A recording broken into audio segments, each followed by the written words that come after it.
The clock strikes 18. In this twisted dice game by Haba, you need your wits and the luck of the dice to build the strangest clock faces. The clocks tick differently in Toxville, and your customers have some unusual requests. The player who best satisfies these customers and has the most points after 12 rounds wins. Preparation. Each take one sheet from the clock pad and place it in front of you. The sheet shows your clock face and below it the points bar for scoring. Place the clock pad in the middle of the play area so that everyone can see it. Place the summary card above the clock pad. Place the 6 base cards underneath the clock pad. Keep the dice handy. You will need one more die than the number of people playing. Each person receives a random starter card. Place your clock hand in the position on your clock face shown by this card. The starter cards go back into the box. Now, the mission cards for the game are drawn. You need one randomly drawn star mission card, one randomly drawn square mission card, and 2 randomly drawn different colored area mission cards. Place the selected mission cards on the respective area of the clock pad. Now, each player takes a pencil. The person who last arrived late somewhere takes the round card. A few explanations before we get started. The clock face. Your clock face consists of 12 white spaces and 4 colored areas. During the game, you will fill all 12 spaces with numbers. The top square space and bottom star space are special spaces and not part of any colored area.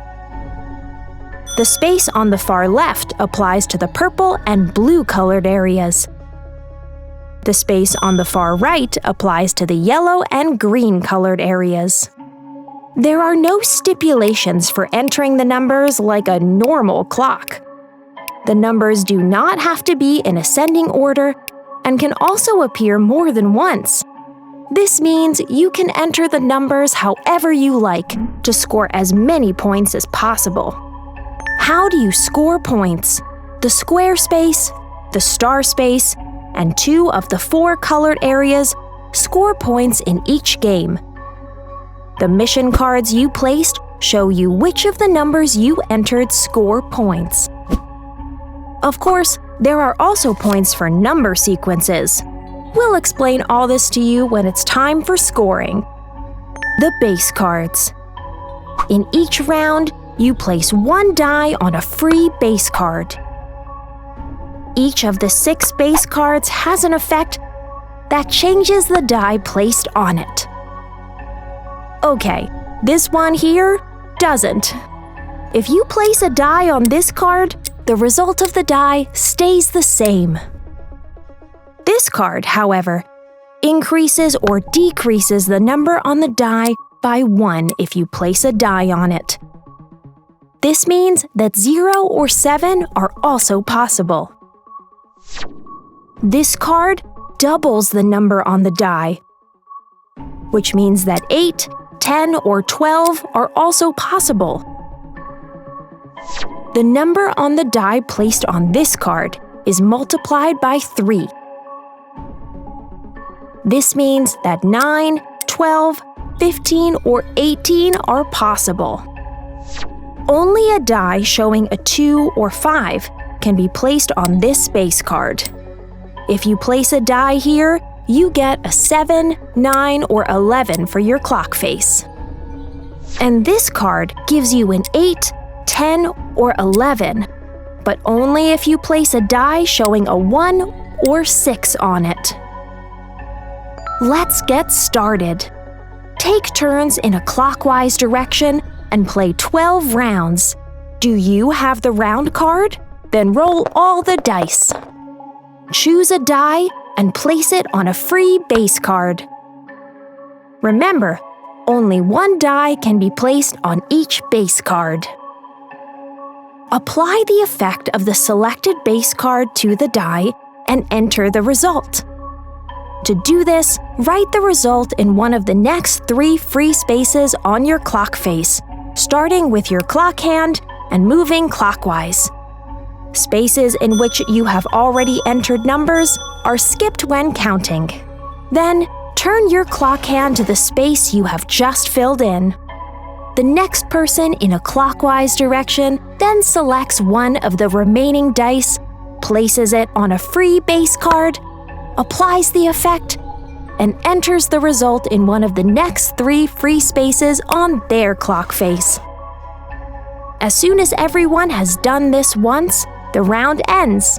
Pass the round card to the next person in a clockwise direction. When does the game end? The game ends after 12 rounds. Now you have completely filled your clock face with numbers. Count your points for the 4 mission cards and for number sequences. Number sequences.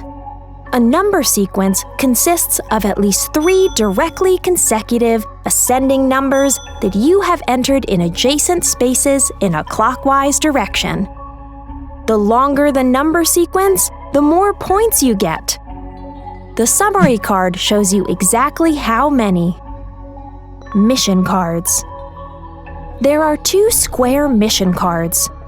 Depending on which one is currently in play, the number in the square space is either added to or subtracted from the points. There are also 2 star mission cards. These determine whether the player with the highest or the lowest number in their star space gets 15 points. The area mission cards always show 3 numbers. At the end of the game, if you have entered 1, 2, or 3 of these numbers in the right colored area, you receive the number of points that appears as the first, second, or third number in the line underneath. Don't forget that the numbers in the spaces to the far left and right each apply to 2 colored areas. Count your points for number sequences and all mission cards and enter them in the points bar below your clock face. The player with the most points wins the game. For the rules of the variation using personal mission cards, examples, and further details, please take a look at the rulebook. Have fun playing The Clock Strikes 18 by Haba.